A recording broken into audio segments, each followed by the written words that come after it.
La commission électorale indépendante est sous le feu des critiques depuis l'incident survenu sur l'antenne de la RTI qui a vu la représentante de la CEI quitter le plateau. Pourtant, l'élection présidentielle approche, les questions sont toujours là. Les revendications de l'opposition concernant notamment la liste électorale sont exprimées avec de plus en plus de force. Il nous a semblé important à cette info de donner la parole à la commission électorale indépendante pour lui donner l'opportunité de répondre à toutes les questions que se posent les Ivoiriens sur cette institution qui est un maillon fondamental du bon fonctionnement de notre démocratie et sur la conduite du processus électoral, en particulier la révision de la liste électorale. Bienvenue sur cette info, vous êtes dans Droit dans les yeux.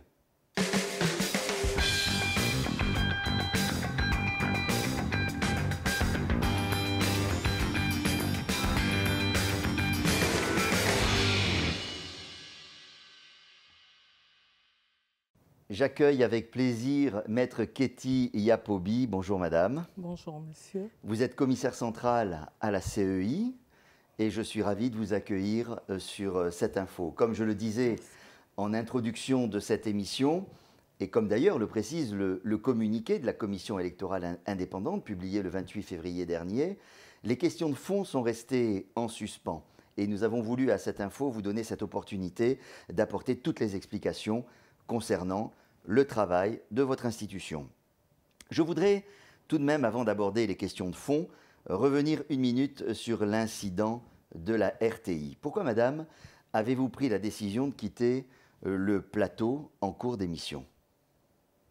Je vous remercie de nous donner d'abord l'occasion, monsieur Dinasera, de, encore une fois, présenter toutes les excuses de la commission électorale indépendante à la population ivoirienne qui était en droit d'attendre que nous répondions à toutes les préoccupations qui sont relevées au cours de la révision de la liste électorale. Et c'est un événement malheureux. La commission électorale indépendante a présenté formellement ses excuses pour ce qui est arrivé. Et ce qui est arrivé, malheureusement, n'est pas du fait même de la commission qui, dès qu'elle a été invitée par la RTI, c'est avec bonne grâce qu'elle est venue sur les plateaux pour se prêter aux préoccupations, aux questions des partis politiques. Quand nous nous déplaçons, c'est pour répondre à l'attente de nos concitoyens. Et quand nous sommes obligés de quitter le plateau, mais pourquoi? C'est malheureux. Pourquoi avez-vous pris cette décision? Nous avons pris la décision pour deux raisons. La première, c'est que le préalable posé par le représentant du PDCI, Maître Blessy, tendait à confondre ou assimiler la commission électorale indépendante à un parti politique. Ces revendications auraient été justifiées si c'était agi d'un parti politique. Mais là, nous venons sur le plateau en étant l'institution en charge de l'organisation des élections. Nous venons donc pour nous soumettre à leurs différentes questions. Et Maître Blessy a considéré que venir à deux, puisqu'effectivement nous avions décidé de venir à deux commissaires centraux, notamment le vice-président numéro 2, M. Dogo Alain, et moi-même. Et nous n'avons pas compris. Qui, lui, n'est pas issu de la société civile, mais il a été proposé par le FPI. Oui, M. Dogo Alain a été proposé par un parti d'opposition. Comme vous savez, la commission électorale indépendante est composée de toutes les composantes de la société ivoirienne. Tout à fait, notamment, on y viendra tout à l'heure. Et M. Dogo Alain, oui, je réponds, est proposé par un parti d'opposition, notamment le FPI. Donc vous avez considéré qu'on vous a mis dans la position d'un contradicteur, d'une certaine manière? Oui, en fait, pas vraiment, parce qu'on était venu pour débattre. Il n'y avait pas de souci là-dessus. Mais le fait de vouloir s'acharner à avoir le même nombre exact de débatteurs, comme si c'était agi d'adversaires. C'est là où nous n'avons pas compris. Est-ce que c'était une initiative de votre part de quitter ce plateau, ou bien est-ce que ça a été une décision concertée? Bien évidemment, c'est une décision concertée. Et j'étais en train de vous expliquer les deux raisons pour lesquelles la Commission électorale indépendante a décidé que je me retire du plateau. Et j'étais en train de vous dire que la première raison, c'était tout simplement le fait que la Commission électorale indépendante ait été considérée comme un adversaire politique, ce qui n'est absolument pas le cas. Nous sommes arbitres des élections. Et nous trouvons totalement inadmissible d'être pris par les partis politiques comme des adversaires politiques. Ce n'est pas le cas. Ça, c'est la première raison. La deuxième raison, c'est que, à l'analyse de ce qui se passait sur le plateau rapidement, nous avons compris très vite que le but de ce préalable, c'était véritablement d'empêcher le vice-président Alain Dogou d'intervenir sur le plateau. Et on peut comprendre que ça pouvait paraître gênant. Pour eux? Pour le PDCI en particulier? Pour le PDCI étant un parti d'opposition, il faut savoir que jusqu'ici, jusqu'aujourd'hui encore, aussi étonnant que cela paraisse, beaucoup de nos concitoyens ignorent que les partis principaux d'opposition en Côte d'Ivoire ont des personnes proposées au sein de la commission électorale. Donc, parmi les 18 commissaires que nous sommes, nous avons des représentants aussi bien du parti au pouvoir que des partis d'opposition. Ça fait 5 pour l'opposition nous avons et 5 4 pour l'opposition, 4 pour le parti au pouvoir. Ensuite, nous avons 6 représentants de la société civile dont je fais partie puisque j'ai été proposée par le barreau de Côte d'Ivoire et un représentant du président de la République, un représentant de l'administration, du ministère de l'Intérieur notamment, et enfin le représentant de la magistrature en la personne du président Koulibaly. Mais alors, vous y voyez une mauvaise intention dans ce préalable, voire un piège de la part du PDCI? Peut-être, je n'irai pas jusqu'à utiliser le terme de piège, mais avec les hommes politiques, on a l'habitude, c'est une position purement politique, parce qu'il y avait derrière un objectif caché. C'est ce que nous comprenons, parce que de façon absolue, le préalable posé n'avait pas lieu d'être. Et quand vous voyez dans une interview au Nouveau Réveil, Maître Blessy qui dit qu'il s'est senti en danger sur le plateau de la RTI, qu'est-ce que vous avez senti quelque chose de ce genre? Personnellement, non. Mais après, c'est son droit. Maître Blessy se dit s'être senti en danger. C'est son droit le plus absolu. Ce que je veux qu'on ne perde pas de vue, tout simplement, c'est que la Commission électorale indépendante est toujours prompte à répondre aux invitations des médias pour faire connaître le travail qu'elle fait sur le terrain. C'est de ça que les Ivoiriens ont besoin, de savoir ce que la Commission électorale indépendante fait. On nous a tellement reproché auparavant le manque de communication et donc ils se disaient tout et n'importe quoi de la façon dont nous travaillons. Et c'est pourquoi la Commission électorale, depuis 2019, avec l'arrivée de l'équipe du président Koulibaly Kubière, met un point d'honneur à être présente partout où besoin se fait sentir pour pouvoir expliquer en toute transparence la façon dont nous travaillons. Alors, puisque vous n'avez rien à cacher, nous allons en venir au fond. Et je voudrais d'abord que vous expliquiez, madame, de manière générale, quel est le processus normal, habituel, de révision d'une liste électorale? Alors, la révision de la liste électorale consiste déjà d'abord à mettre à jour les données du corps électoral. Il peut arriver que le corps électoral change par l'intégration de nouvelles personnes majeures. C'est la première cause de la révision de la liste électorale. Ensuite, il va s'agir aussi de mettre à jour toutes les données personnelles des personnes, des électeurs qui sont déjà inscrits sur la liste électorale, qui peuvent, dans la vie civile, administrative, voir leurs données personnelles changer. Alors, données personnelles, c'est peut-être l'adresse. Il va s'agir de l'adresse.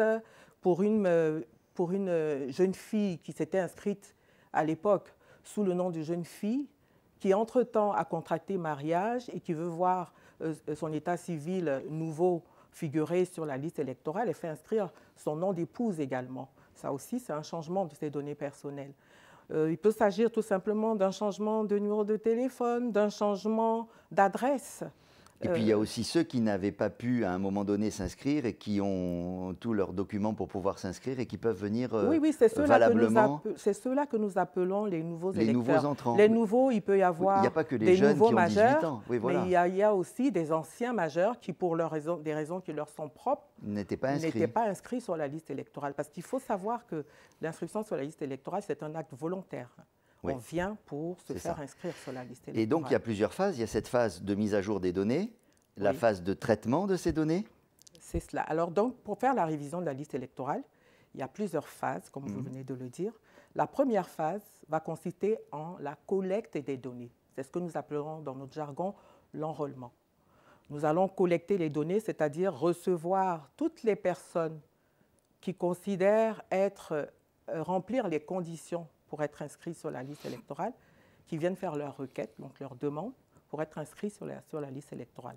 Donc, nous inscrivons toutes ces personnes, nous les enrôlons jusqu'à... Et cette phase s'est faite donc du 19 octobre jusqu'au 17 novembre 2024.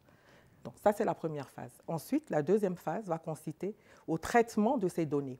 Et pendant ce traitement, le traitement de ces données, c'est qu'en fait, au moment de ce traitement, on analyse, on fait des croisements informatiques au site central qui permettent de faire ressortir des éventuels doublons, comme ça peut exister, et qui permettent aussi d'intégrer les personnes, la liste des personnes qui sont radiées, qui ont perdu leurs droits civiques. Et cette liste, nous la recevons du ministère de la Justice. Ensuite, nous intégrons aussi la liste des personnes décédées que nous recevons du ministère de l'Intérieur.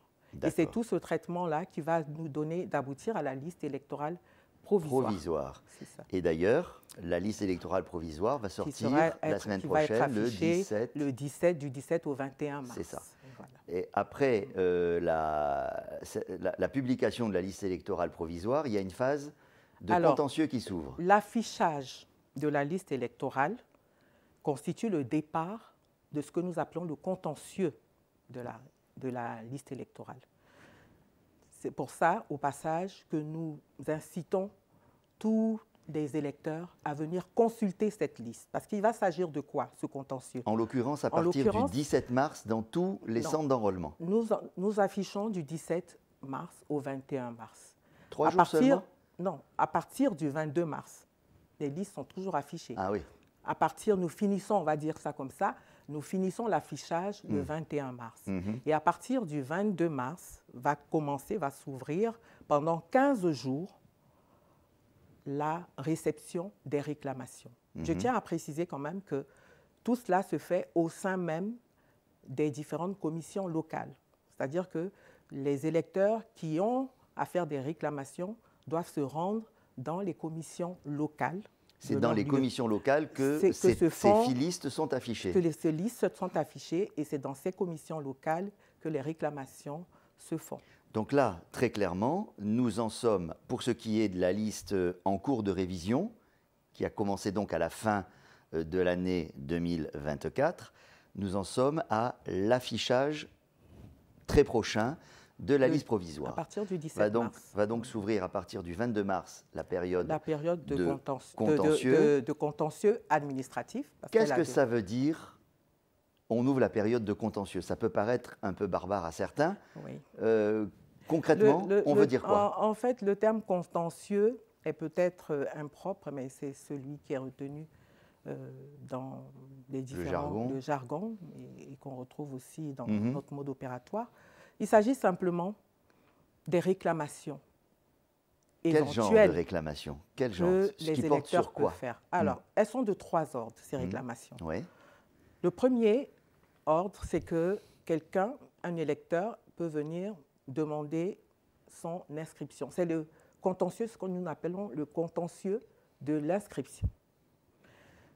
Une personne s'est fait enrôler, bien en bonne et due forme, elle a et elle reçu, ne se trouve pas. et elle vient consulter la liste, elle n'y est pas. Ah, Elle vient pour demander son inscription. mhm. C'est des choses qui arrivent. Et nous, au vu des documents fournis, on procède à son inscription. Ça, c'est le contentieux donc, de l'inscription. Après, vous avez le contentieux de la radiation. Le contentieux de la radiation consiste, pour tout électeur, de venir demander la radiation De quelqu'un. d'un électeur inscrit sur la liste électorale provisoire. Et Pourquoi? il peut y avoir plusieurs raisons. Oui, La première raison, la plus simple, c'est que la personne est décédée. Auquel cas, la personne, sur pièce justificative, certificat de décès, acte extrait d'acte de décès, ces personnes viennent pour déclarer un tel décédé. Et au vu des pièces fournies, procédons à la radiation de cette personne décédée.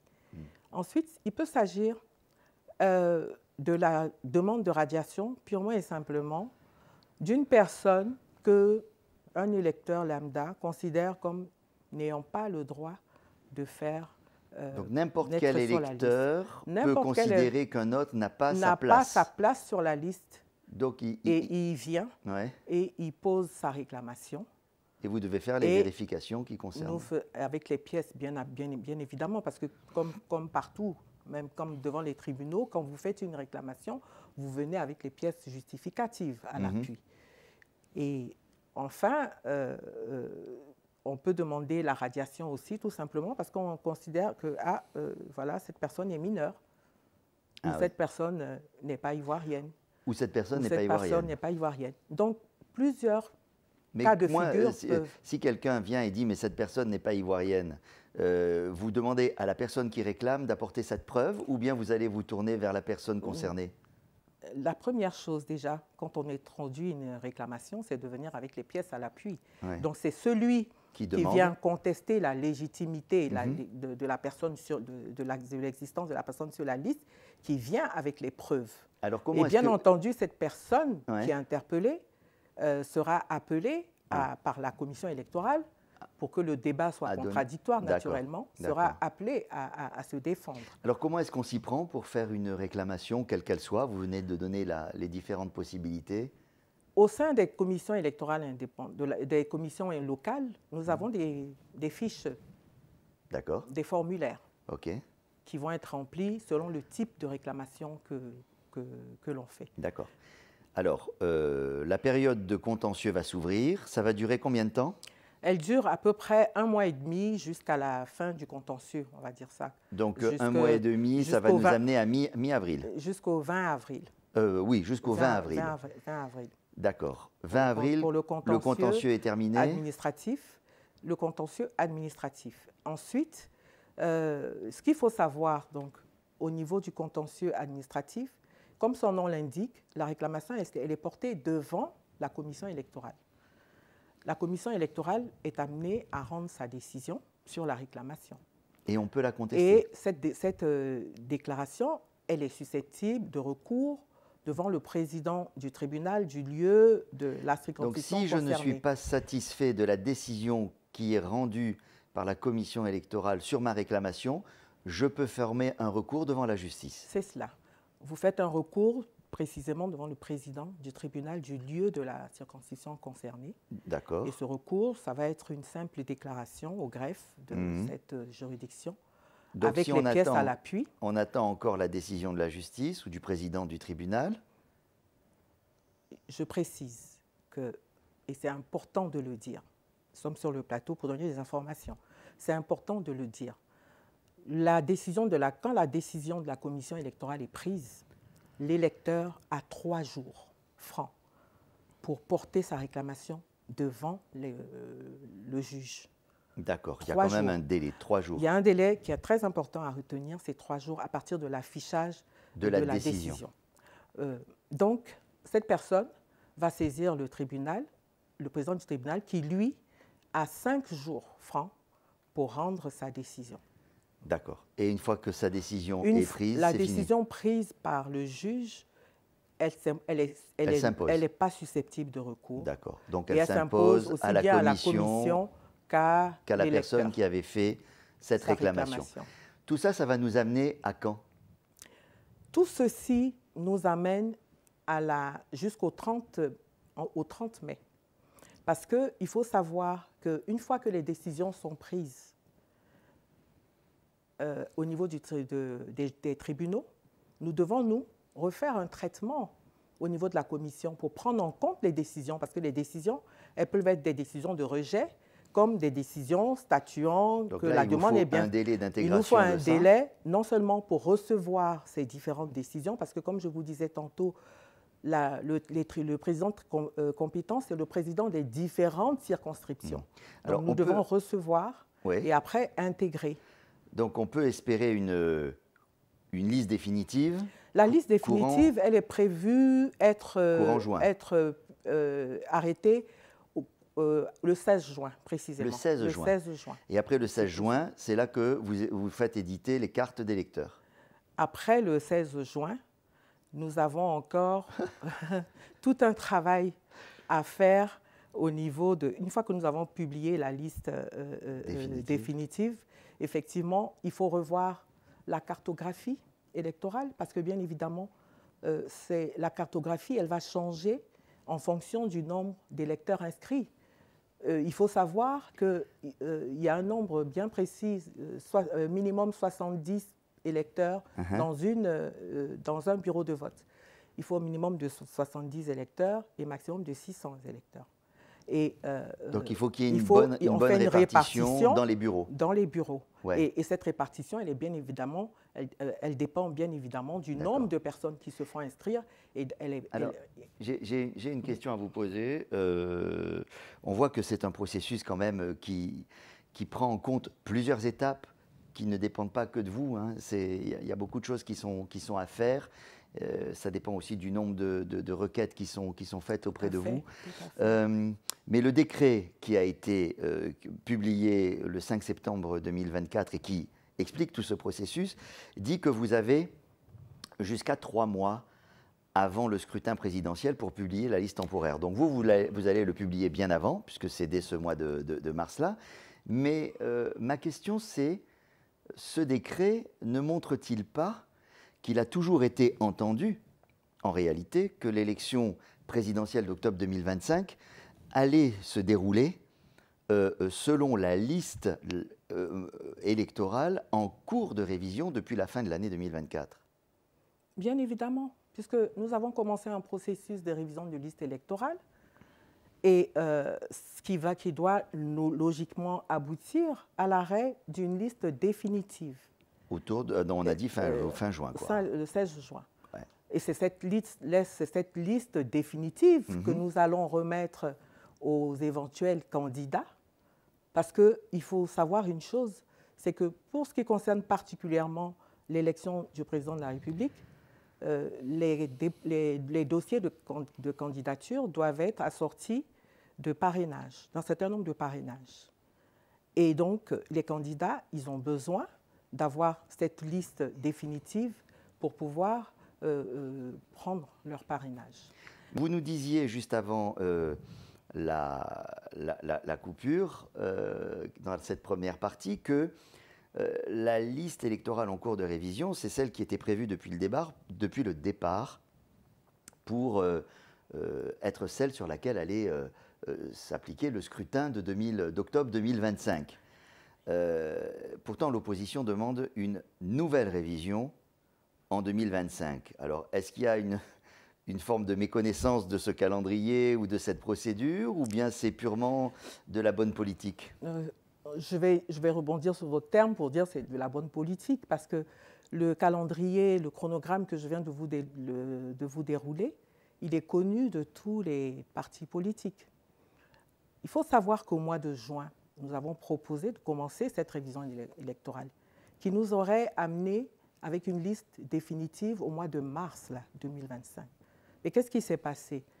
en juin, lorsque nous avons proposé de commencer la collecte des données, les partis politiques nous ont dit, écoutez, le mois de juin, c'est le mois des vacances et c'est la saison des pluies également. Ce n'est pas très favorable pour le déplacement des populations. Ce n'est pas très favorable pour le déplacement des populations. Dans les bureaux sachant aussi que oui. les jeunes, qui étaient la principale cible, sont par Mons et par Vaux, puisque en vacances scolaires.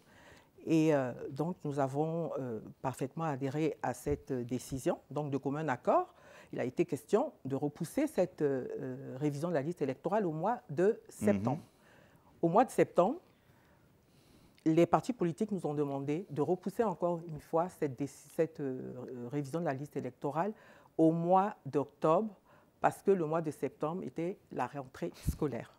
Donc, c'est pour vous montrer à quel point il y a une collaboration entre la Commission et puis, les partis politiques. Ils n'ont pas contesté. Ça n'a pas été contesté. Nous sommes des partenaires, nous écoutons les uns et les autres, et en fonction de cela, on prend les décisions. Mais j'allais dire, ils n'ont pas contesté le décret devant le Conseil d'État, par exemple. Ça aurait pu être une possibilité. Le décret, oui, le décret a été publié. Nous connaissons les voies de recours. Les partis politiques ont tous en leur sein des juristes chevronnés qui savent quelles sont les voies de recours.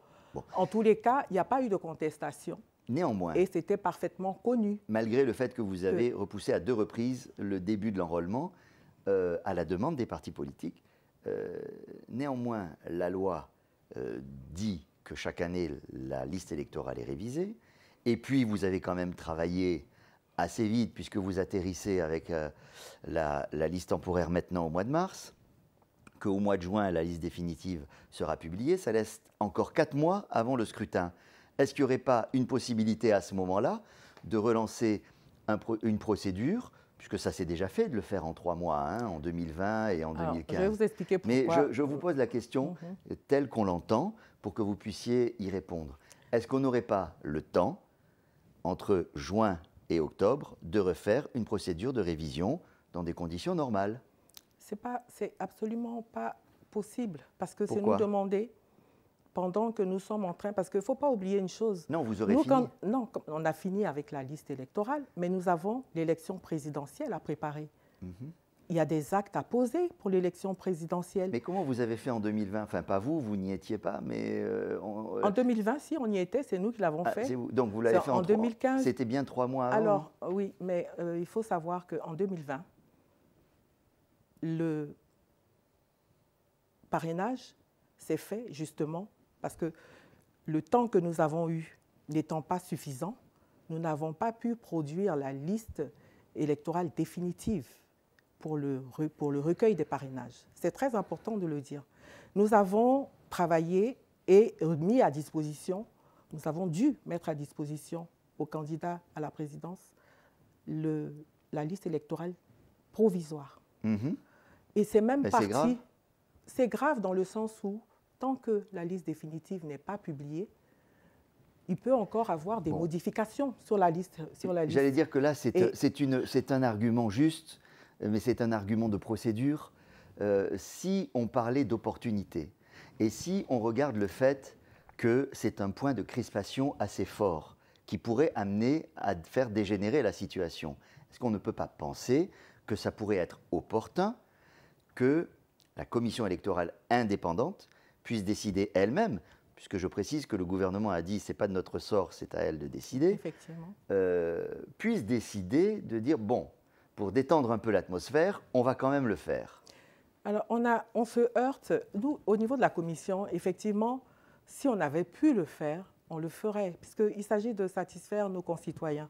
Mais il faut savoir qu'on est aussi soumis au texte. La révision de la liste électorale se fait sur la base d'une liste définitive précédente.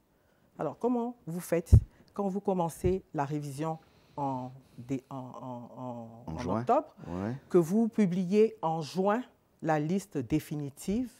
Comment vous faites dans le même temps une révision de la liste électorale? On ne dit pas dans le même temps, on dit à partir de juin, quand vous avez publié la définitive. S'il s'agit de faire la révision de la liste électorale après juin, c'est ça qu'il s'agit. Mais alors, il ne faut pas oublier que nous avons quand même une échéance qui est constitutionnelle, qui est le 25 octobre, Tout à fait. la date de l'élection présidentielle. Alors pourquoi ce qui a été possible en 2020 ne le serait pas en 2025? Mais parce que justement, c'est ce que je suis en train de vous expliquer. En 2020, il ne faut pas oublier, nous étions dans un contexte spécial qui était l'épidémie du Covid. Oui. Il faut le savoir. Personne ne savait ce qui allait se passer et nous avions un impératif, c'est de respecter la Constitution en tenant l'élection présidentielle. Oui, ça c'est la date de l'élection. Nous partons sur cette base-là pour dire on fait la révision dans un temps court, mais qui nous amène à ne pas pouvoir publier la liste définitive au moment du parrainage. Mais juridiquement, il est complètement illégal de faire une révision de la liste électorale, un recueil des parrainages sur une liste qui est provisoire, puisque qu'est-ce qui s'est passé? Laissez-moi vous le dire. En 2020, certains candidats ont vu leur parrainage annulé du simple fait qu'après la publication de la liste définitive, certains parrains n'étaient plus dans la liste. Certains parrains n'étaient plus sur la liste. Et ça compte, c'est une question de bon sens, monsieur. Donc alors, vous voulez dire que ce sont les circonstances de l'époque qui ont obligé à agir ainsi. Mais une fois n'est pas coutume. Et puis, disons-le tout net, quand nous donnons le programme, le chronogramme de la révision de 2024 aux partis, ils le savent depuis au moins le mois de juin dernier, 2024. C'est de l'opportunisme politique, vous voulez dire? Oui, parce qu'à ce moment-là, on n'a aucune contestation. Et je vais même aller plus loin, je vais vous le dire. Il y a eu un consensus sur ce chronogramme.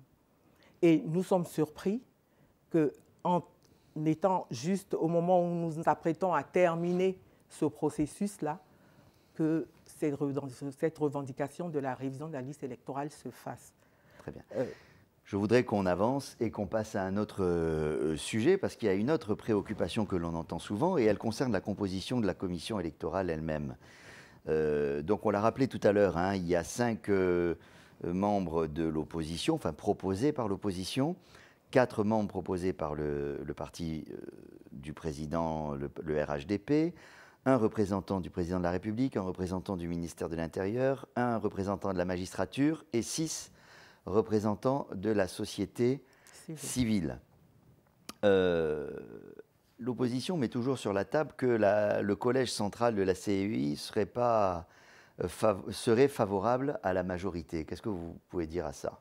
Bien évidemment, c'est tout à fait des positions de principe. La commission électorale indépendante, quelle que soit sa formation, n'a jamais trouvé grâce aux yeux des politiques selon la position dans laquelle ils se trouvent. Ça aussi, c'est quelque chose que nous observons dans la vie politique ivoirienne. Quand on est au pouvoir, on n'y trouve rien à redire. Et quand on est dans l'opposition, alors on accuse la commission de tous les maux. Donc vous dites qu'elle n'est pas...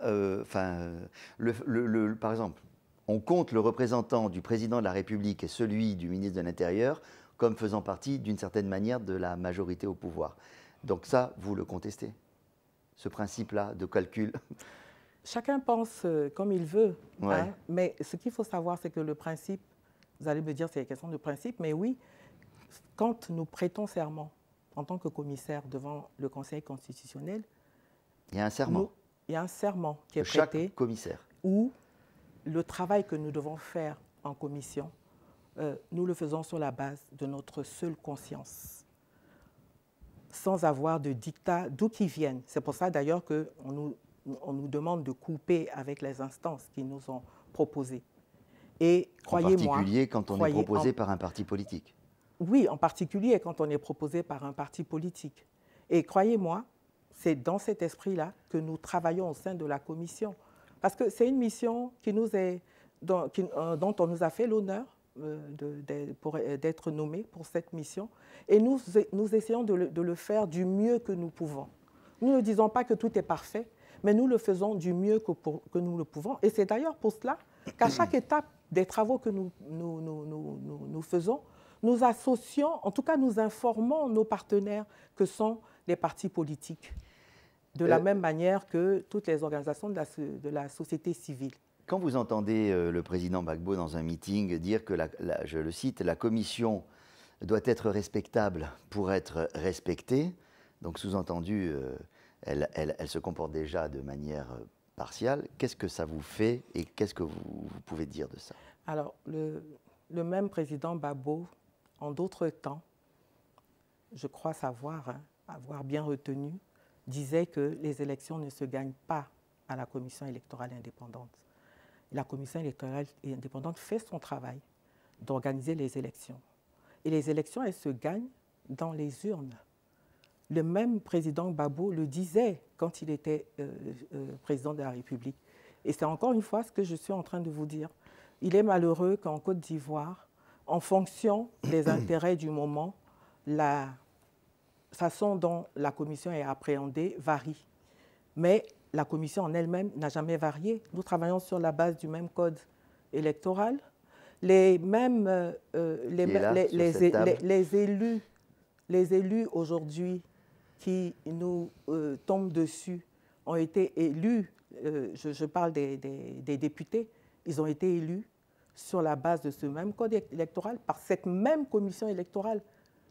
Donc aujourd'hui, vous attestez, madame, sur ce plateau, que de la probité intellectuelle des commissaires qui sont à l'intérieur de la commission?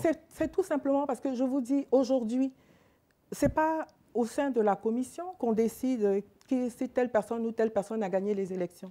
C'est sur le terrain. Là où le vote se fait, c'est là où le dépouillement se fait au su de tout le monde. Les candidats étant même autorisés à faire venir leurs représentants au sein du bureau de vote. Et le dépouillement se fait en présence des représentants des candidats sur un tableau. Même les électeurs qui Et sont vous, dans la dans commission cour, centrale, vous ne faites que recueillir les éléments qu'on vous envoie. Je vais même dire mieux que ça. Dès que le dépouillement est fait, que les résultats sont connus, les PV sont dressés, qui sont donnés à toutes les personnes présentes, y compris les représentants des candidats. Et ce PV, une copie de ce PV est affichée devant la porte de la commission locale.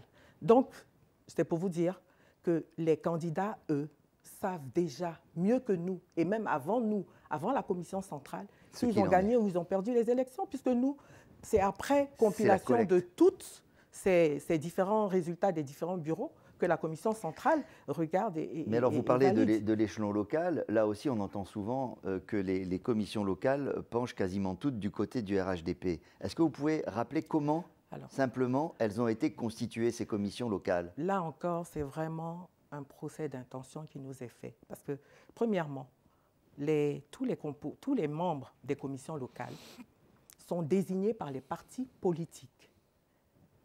Il y a 10 membres aujourd'hui dans les commissions locales. 5 membres pour les partis d'opposition, 4 membres pour le parti au pouvoir et 1 représentant du corps préfectoral. Donc les 9 membres sont tous désignés par les partis politiques. Nous n'avons absolument rien, nous, à y dire. Et pourquoi on dit qu'elles sont présidées par des... Alors, laissez-moi vous expliquer comment ça se passe. Au départ, au moment où nous allons installer les bureaux, nous écrivons aux différents partis politiques pour leur demander de nous envoyer les listes des personnes qu'ils proposent, qui veulent voir siéger à la commission locale. Une fois ces personnes proposées, nous procédons, ces 10 personnes vont procéder exactement comme ça se fait pour l'élection du président de la commission centrale. Ces personnes vont procéder à une élection. Ils sont libres de choisir qui ils veulent comme président, qui ils veulent comme vice-président et qui ils veulent comme secrétaire, parce qu'il y en a 3 en leur sein.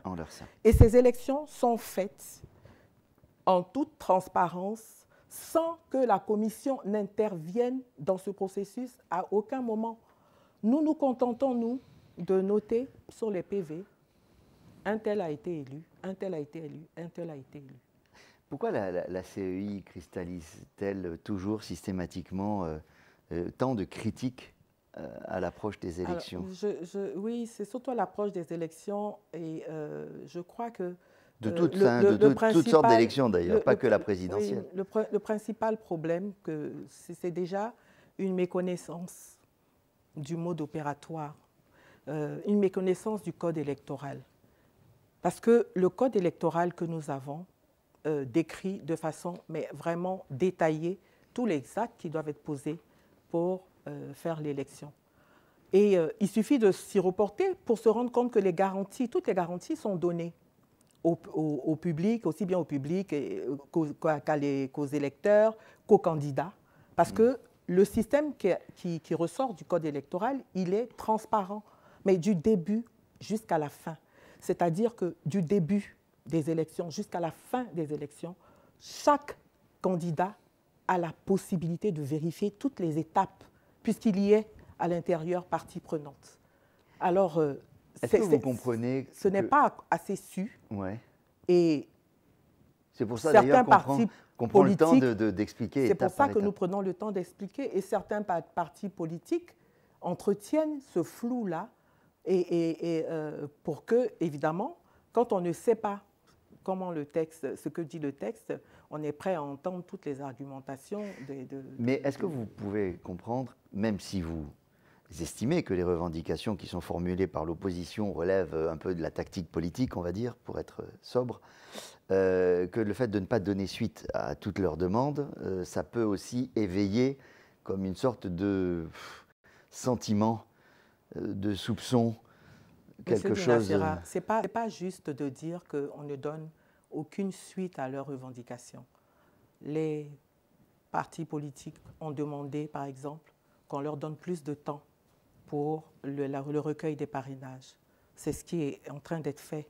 Ça fait partie des recommandations, parce qu'il y a eu des ateliers de travail entre les partis politiques et la commission électorale, sous l'égide même de l'USAID, du NDI, qui ont fait qui à la fin ont été sanctionnés par un certain nombre de recommandations.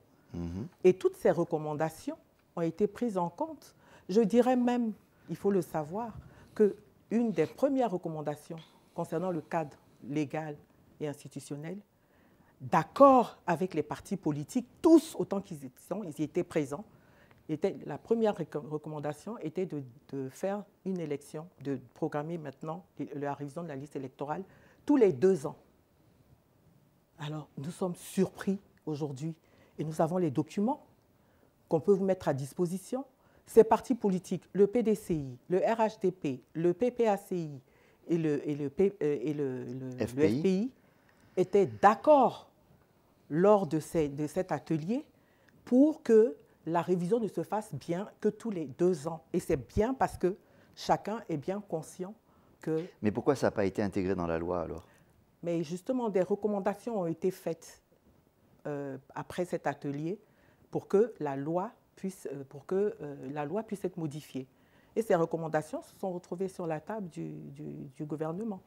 Donc nous attendons, mais la loi, on attend une modification de la loi alors. Nous attendons, nous, au niveau du gouvernement, que le processus soit enclenché pour cette modification, la modification de cette loi dans ce sens. Je vais vous poser peut-être une question de lèse-majesté, mais qu'est-ce que vous pensez de l'idée que l'on commence à entendre de temps en temps, ici ou là, qui serait peut-être opportun pour retirer cette problématique autour de la commission électorale, de redonner au ministère de l'Intérieur la compétence d'organiser les élections dans le pays?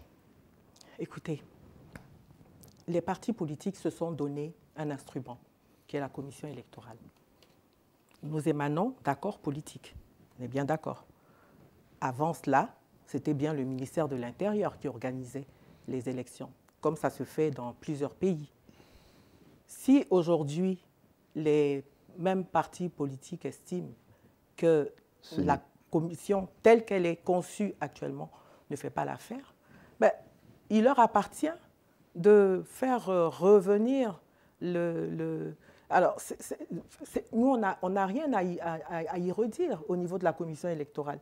Que les élections reviennent dans l'escarcelle du ministère de l'Intérieur, c'est ce qui, a priori, est normal, hein, parce que c'est ce qui se fait naturellement dans les démocraties dites avancées.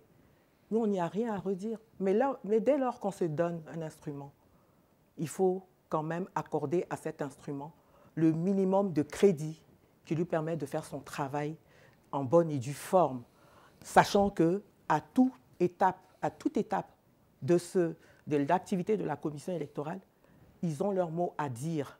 C'est pour cela d'ailleurs que le contentieux est ouvert, qui permet justement de faire savoir les personnes, les 2,5 millions de personnes qui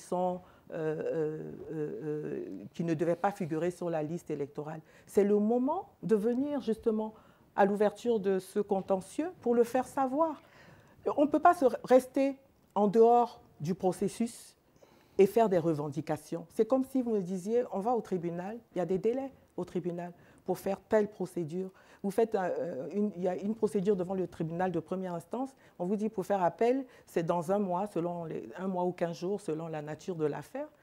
Vous ne pouvez pas faire votre revendication en dehors de cette procédure. Alors, maître, je voudrais... La révision, vous me laissez terminer s'il vous plaît, la révision de la liste, le contentieux de la liste électorale est l'occasion que nous attendons pour que toutes ces critiques qui sont faites, les partis concernés viennent avec ces documents à l'appui pour nous mettre à l'épreuve, justement, pour savoir si la commission électorale, au vu des pièces justificatives, ne va pas prendre ses responsabilités. Il y a un dernier point que je voudrais qu'on aborde très très rapidement, parce que là, véritablement, on est presque à la fin de notre émission. C'est le fait qu'aujourd'hui, messieurs Gbagbo et Blé Goudé ne peuvent pas être inscrits sur la liste électorale du fait qu'ils ont perdu leurs droits civiques. À quelles conditions pourraient-ils être inscrits sur la liste électorale très rapidement? Très rapidement, moi je refuse de personnaliser.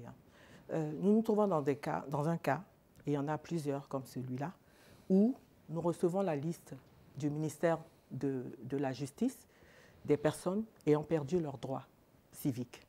C'est sur la base de cette liste que nous radions les personnes figurant sur la liste. Une fois que ces personnes sont radiées, ce n'est pas une radiation définitive, ad vitam. Ces personnes peuvent, si elles bénéficient de preuves d'une amnistie ou d'une décision de réhabilitation, ces personnes peuvent venir au cours du contentieux pour faire valoir ce nouveau changement dans leur statut. Et au vu des pièces que nous avons, nous faisons droit ou pas à ces demandes. D'accord. Alors, c'est ce cas qui concerne tout le monde. Toutes les personnes. Permettez que je repersonnalise. M. Gbagbo a été gracié. Cela n'est pas suffisant pour le rétablir dans ses droits civiques. Il faudrait une loi d'amnistie. Oui, parce que la différence entre la grâce présidentielle et l'amnistie, c'est celle-là. La grâce présidentielle efface la peine, uniquement la peine. Mais l'infraction, sur la base de la condamnation, demeure. Seule l'amnistie efface la condamnation qui ne figurera plus sur le casier judiciaire de la personne concernée. Et une loi d'amnistie, c'est au Parlement à la prendre. Normalement. On a compris. Madame, un dernier mot. Compte tenu de la tournure que prend le débat public, très tôt quand même avant l'élection présidentielle, on sent pas mal de tensions dans ce débat pré-présidentiel, on va dire. Est-ce que vous avez des craintes quant à la manière dont le scrutin va se dérouler? Absolument pas, parce que je fais confiance aux Ivoiriens. Nous sommes tous Ivoiriens. Et je ne crois pas qu'il y ait dans ce pays des personnes, des Ivoiriens, qui ont envie de vivre ce que nous avons vécu auparavant. Au jour d'aujourd'hui, je ne crois pas.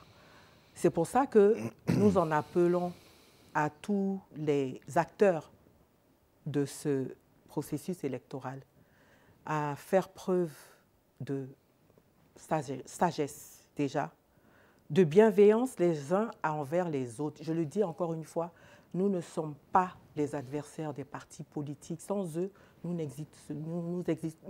notre travail n'a pas de sens. Ce ne sont pas nos adversaires, ce sont nos partenaires. Nous sommes à l'écoute, qu'ils viennent vers nous pour leur poser leurs préoccupations et, dans la mesure du possible, qu'on s'entende, qu'on se comprenne sur ce qu'il est possible de faire et ce qui n'est pas possible de faire, ce qui est raisonnable de ce qui n'est pas raisonnable. Et je dis raisonnable au sens pratique du terme, parce que nous sommes pris par des délais, c'est des délais incompressibles. On ne peut pas repousser la date de l'élection présidentielle, c'est la Constitution qui l'a fixée. Et tous les actes que nous devons faire en amont pour préparer cette élection, nous sommes contraints par des délais, y compris ceux du parrainage. Donc, il faut qu'on fasse preuve un peu de bienveillance les uns envers les autres, parce que nous sommes tous ivoiriens.